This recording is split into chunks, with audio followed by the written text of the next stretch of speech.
Segundo dados da Secretaria de Segurança de São Paulo, o número de denúncias de violência sexual envolvendo crianças e adolescentes vem crescendo.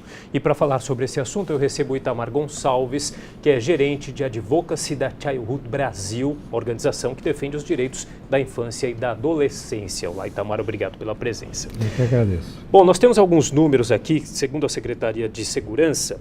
Entre janeiro e março deste ano, 2.667 casos de estupro foram registrados nas delegacias do Estado. 1.794 deles envolvendo vulneráveis. A maioria dos crimes ela é cometida contra crianças menores de 14 anos. E é o maior número desde 2013.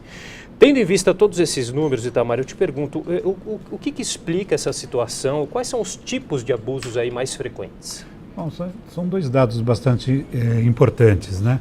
Primeiro, que significa que a população está tendo mais acesso a esse tipo de informação. Saber que a violência sexual, em especial contra crianças e adolescentes, é um grave crime, né? E segundo, o que nos revela e comprova já o que a literatura, que estudos trazem, é que ser mulher nesse país, ser do sexo feminino, você está em situação de risco, porque a cada 10 crianças do sexo feminino, pelo menos 7 delas vão passar por algum tipo de violência sexual até completar a sua vida adulta. A outra informação importante é que quase 90% dos casos que são registrados no próprio sistema de segurança pública, 90% é do sexo feminino. Então ele tem uma preferência, né? As maiores vítimas então são as mulheres, em especial crianças e adolescentes da nossa cidade. E outro dado revelador e importante é que 70% dos casos são crianças e adolescentes. E se a gente trabalhar em cima desses dados, 50% dos casos dos registros que foram feitos, 50% têm até 13 anos, ou seja, né, com predominância na faixa entre 7 e 13 anos, né? Então é um dado que deixa a gente bastante preocupado e assustado e revela a importância de se ter um trabalho de prevenção, um trabalho de ensinar a crianças e adolescentes o que é a autoproteção, né? Nesse sentido, a própria educação e os órgãos públicos de atendimento direto a crianças e adolescentes, bem como as campanhas, têm um trabalho bastante importante e especial para fazer nesse recorte etário. Quer dizer, porque a gente mostra aqui que as denúncias vêm aumentando, né? Agora, as investigações, as punições acompanham também essa demanda, digamos assim? Como que andam as políticas públicas em relação a isso? Olha, infelizmente não, até porque os números também, eles não são números, digamos assim, precisos, né? O que nós, principalmente as organizações que atuam na área, imaginam que existe uma subnotificação, até mesmo por conta do próprio atendimento que é feito em toda a rede que deveria ser de proteção à criança e adolescente. Então, quando você procura um órgão desse para fazer a denúncia, muitas vezes, na nossa tese, é que essa criança ou adolescente ou a família que está acompanhando essa criança ou adolescente acaba sendo revitimizada no próprio serviço. Então, esse ainda é um dos desafios, né? O outro grande desafio é um desafio cultural, ou seja, predomina uma ideologia machista, né? Ou seja, a gente vai ter que inventar uma nova forma de masculinidade, porque a sociedade ainda é muito permissiva em relação, quando a gente discute a questão de gênero. Então, os números aqui provam, né, o que significa isso. E mais, né, os serviços eles precisam de ser adequados para o atendimento, em especial para as vítimas de violências e mais especial ainda para a vítima de violência sexual. É possível a gente traçar um perfil, a gente falou do perfil aí das vítimas, mas é possível também traçar um perfil dos agressores? Olha, o agressor é uma pessoa acima de qualquer suspeita, porque 79% dos casos de agressão, de violência sexual, ele ocorre dentro de casa, né?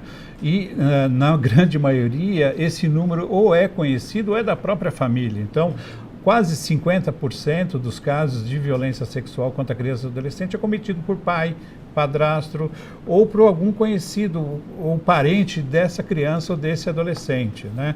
A questão é que é uma pessoa que trabalha, que tem, né, sua vida entre aspas, aí, normal, acima de qualquer suspeita. Então não existe um carimbo, né? Não tem como você rotular, ou muitas vezes eu vejo cartazes, né, com aquele senhor, né, com cara de bravo, né?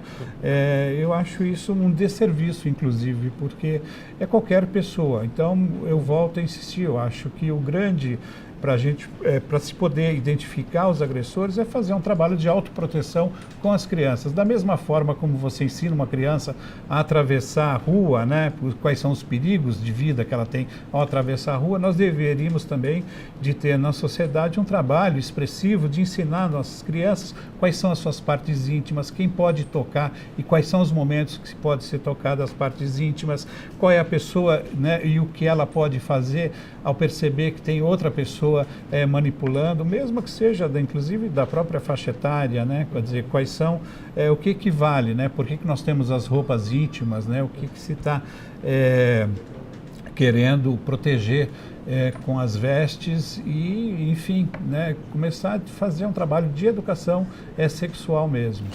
A internet ainda é considerada uma grande porta de entrada para algum desses crimes aconteçam?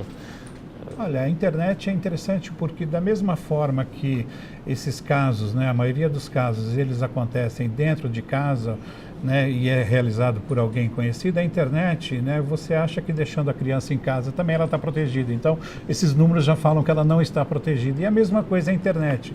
Agora, a internet, ela pode também ter duas vertentes, né? Uma do abuso sexual, ou seja, acabar se tendo o próprio contato com a criança, agendando encontros, etc. Então, partindo para as vias de fatos e acontecer o abuso sexual, e aí, nesse caso, o estupro de vulnerável, ou pode acontecer a exploração também sexual, né? Como é que ocorre a exploração sexual?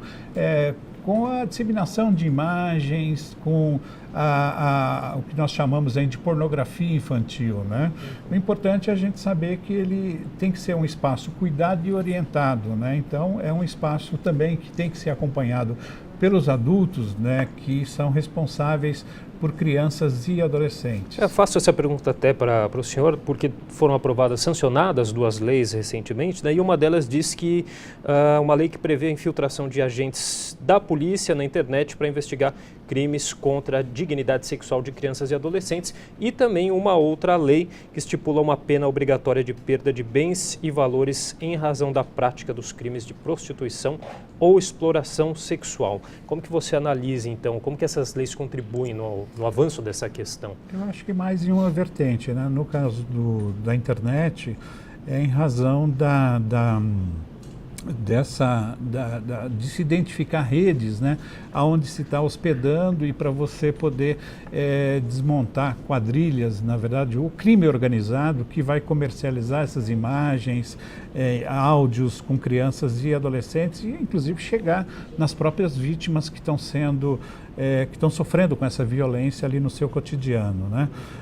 Com relação aos espaços, né, a gente ainda, como não existe a responsabilização de adultos que cometem esse tipo de violência contra as crianças e adolescentes é muito baixo, eu diria para você, sem medo de errar, que é algo em torno de 8 a 10%, né? Quer dizer, um adulto hoje que comete um crime, né, de violência sexual contra criança e adolescente, né, a chance dele ser responsabilizado é muito baixo ainda, né? É um desafio que a gente tem. E não responsabilizando esse adulto significa também que outras crianças daquela comunidade, outras crianças daquela família, né, vão sofrer possivelmente com essa situação de violência. Então, responsabilizar é você dar uma resposta para a vítima, né, para aquela criança que passou por esse sofrimento, né, dessa violência, mas é também fazer um trabalho de prevenção com relação às outras crianças, né? Bom, e só para a gente finalizar, Itamar, uma outra lei que também foi sancionada que estabelece uma escuta especializada e um depoimento especial para crianças e adolescentes vítimas ou testemunhas de violência. Essa aí é um diferencial no que se diz respeito aí à proteção da criança e do adolescente que sofreu abuso? Estamos bastante felizes com a aprovação dessa lei. Por quê? Né? Eu falei que a criança, quando ela entra nesse processo, esses 10% que fazem a denúncia e vão ser atendidos nos órgãos, a nossa tese é que ela vai sendo revitimizada em todo o processo. Então, significa que, ao procurar um serviço de saúde, ao procurar um serviço da segurança pública, ao procurar um serviço de assistência social, ela acaba falando várias vezes, cerca de 10 vezes, sobre o fato ocorrido, né? E essa lei, na verdade, ela propõe que durante todo o processo que a criança seja de fato protegida. Lembrando, a gente tem um site, né, que é o www.childhood.org.br. O que se encontra nesse site? Nesse só para a gente finalizar, vai nosso tempo ter já está esse acabando. folder aqui que diz os 10 principais passos dessa lei, que inclusive orienta os municípios a criar serviços especiais para atender crianças e adolescentes. Então, quando ela fala na assistência social ou na saúde, qual é a escuta que tem que ter, e no judiciário aplicar o depoimento especial, que é uma entrevista feita por um profissional qualificado e num espaço diferente dos adultos. Ok, Itamar, queria agradecer muito sua participação aqui no Jornal da Câmara. Obrigado. Muito obrigado, prazer estar aqui.